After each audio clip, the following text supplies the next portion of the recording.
Ready start. नमस्कार. मी पहिल्यांदा पाचोरा आणि भडगाव शहरातील तमाम मतदार बंधू भगिनी आणि मातांचे तरुणांचे मनापासून आभार मानतो. त्यांना सगळ्यांना धन्यवाद देतो की त्यांनी आपल्या पाचोरा आणि भडगाव शहरामध्ये जवळपास एकूण 70 ते 70% मतदान करून आपला लोकशाहीचा जो मतदानाचा अधिकार दिलेला आहे तो अधिकार बजावून 100% पालन केलं. त्याबद्दल पाचोरा आणि भडगाव मतदारसंघातल्या तमाम माता भगिनींचे बांधवांचे मी मनापासून आभार मानतो. त्यातल्या त्यात सर्व पक्षीय कार्यकर्त्यांना मनापासून धन्यवाद देतो की महाराष्ट्रात जिल्ह्यात कुठे काय झालं मला माहित नाही, परंतु पाचोरा आणि भडगाव शहरामध्ये थोड्याफार प्रमाणात कार्यकर्त्यांची हमरी तुमरी जर का सोडली तर मला वाटतं अतिशय शांतपणे पाचोरा आणि भडगाव शहरातलं मतदान हे सुरळीतरित्या पार पडलं. त्याबद्दल सर्व पक्षीय कार्यकर्त्यांचे मी मनापासून आभार मानतो. अशी शांतता ही अभेद्य राखण्याकरता मी सगळ्यांना मनापासून आव्हान करतो. खरं म्हणजे काल इलेक्शन झालं आणि आज सगळ्याच कार्यकर्त्यांमध्ये, सर्व पक्षीय नेत्यांमध्ये, कार्यकर्त्यांमध्ये उत्साह होता की उद्या लगेच काउंटिंग होईल आणि आपल्याला आनंद घेता येईल अशा पद्धतीचा उत्साह मला वाटतं सगळ्याच कार्यकर्त्यांमध्ये होता. परंतु निवडणूक आयोगाच्या निर्णयामुळे त्यांच्यामध्ये थोडासा हिरमोड झाला. आणि तिसरा विषय असा आहे की मागच्या काही चर्चांना उधाण पुन्हा आज आलेलं आहे. सगळ्या कार्यकर्त्यांमध्ये संभ्रम आहे की एवढे 20 दिवस हा मतमोजणीचा कार्यकाळ लांबलेला आहे. त्याच्यामुळे पेट्यांमध्ये काही घोळ होईल का, तिथे काही गडबड होईल का.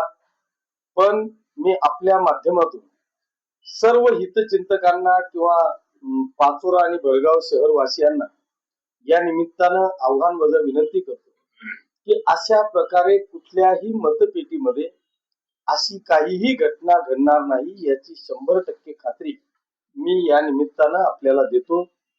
तरी सुद्धा त्यांच्या समाधानीसाठी मला वाटतं निवडणूक आयोगानेच पत्रकार परिषद घेऊन अशा पद्धतीची मुभा दिलेली आहे की जर असं काही कोणाला वाटत असेल तर त्यांनी आपल्या त्या मतमोजणी केंद्रावर आपल्या पद्धतीने तुम्ही तिथं सुरक्षा गार्ड ठेवू शकता. अशा पद्धतीचं मला वाटतं आव्हान निवडणूक आयोगानेच केलेलं आहे. त्याच्यामुळे मी माझ्या करता नाही पण माझ्या कार्यकर्त्यांच्या हितचिंतकांच्या समाधानीसाठी दोघही ठिकाणी मी स्वतंत्ररित्या आपलं गार्ड त्या दोघही मतमोजणी केंद्रावर लावणार आहे. निवडणूक निर्णय अधिकाऱ्यांची जर का परवानगी असेल तर दोघही जे गोडाऊन आहेत किंवा ठिकाणं आहेत पाचोरा आणि भडगाव शहरातली त्या दोघही ठिकाणी मला सीसीटीव्ही लावता येतं का याची देखील परवानगीसाठी मी निवडणूक निर्णय अधिकाऱ्यांना विनंती करणार आहे. जर त्यांनी परवानगी दिली तर मी त्या ठिकाणी सीसीटीव्ही सुद्धा लावणार आहे. त्याच्यामुळे जो काही चर्चांना उधाण बाहेर येतोय त्या चर्चांना कुठेतरी पूर्ण विराम मिळावा यासाठी या दोघी गोष्टी मी या निमित्तानं त्या ठिकाणी करणार. धन्यवाद. जय हिंद, जय महाराष्ट्र. जर तुमचा काही प्रश्न असेल तर विचारा.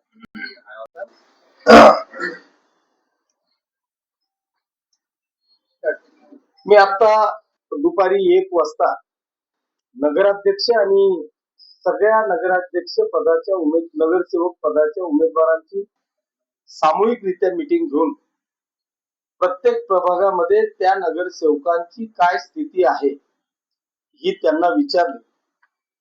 त्यांना विचारल्यानंतर त्यांच्या चेहऱ्याकडे पाहिल्यानंतर किंवा त्यांनी जो आनंद माझ्याजवळ व्यक्त केला त्या त्यांच्या चेहऱ्यावरचा आनंद आणि त्यांनी उपभोगलेला अनुभव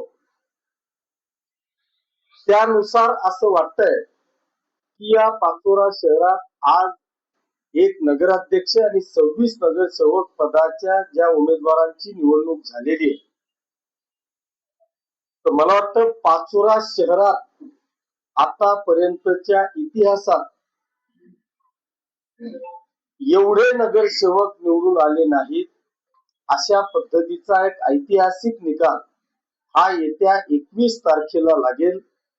नगराध्यक्षांना किमान 15,000चं मताधिक्य, किमान 15,000चं मताधिक्य या पाचोरा शहरातून मिळेल आणि 26च्या 26 नगरसेवक ज्यांचं मतदान झालं ते 26च्या 26 नगरसेवक आणि ज्या 2 नगरसेवकांचं 20 तारखेला मतदान होणार आहे ते दोघे नगरसेवक, असा एक ऐतिहासिक निकाल या पाचोरा आणि भडगाव शहराचा आपल्याला पाहायला मिळेल. असं चित्र जनतेच्या चेहऱ्यावरून, नगरसेवकांनी दिवसभरातला केलेला अनुभव कथन केल्यावरून आणि मी जे काय दिवसभर सगळ्या बूथ केंद्रांवर फिरलो त्याच्यावरून असं चित्र स्पष्ट होत आहे की पाचोरा शहरातले 28 आणि प्लस नगराध्यक्ष, त्याच पद्धतीने भडगाव शहरातले 24 नगरसेवक प्लस नगराध्यक्ष, या दोघही शहरांमध्ये एक ऐतिहासिक विजय आपल्याला पाहायला मिळेल अशी 100% खात्री या सगळ्या उमेदवारांशी चर्चा करून या ठिकाणी मिळालेली आहे. त्याच्यामुळे त्या सगळ्यांच्या वतीने या पाचोरा आणि भडगाव शहरातल्या तमाम जनतेचे मनापासून आभार मानतो, त्यांना धन्यवाद देतो की अनेकांनी येऊन वेगवेगळ्या पद्धतीच्या आरोपांची खैरात या ठिकाणी मांडली, परंतु माझ्या जनतेने माझ्यावर आणि माझ्या विकासावर 100% विश्वास ठेवत एक ऐतिहासिक निर्णयाच्या वाटचालीकडे मला नेण्याचा प्रयत्न केला. त्याबद्दल सर्व मतदारसंघातल्या तमाम जनतेचे मी मनापासून आभार मानतो, त्यांना धन्यवाद देतो. जय हिंद, जय महाराष्ट्र.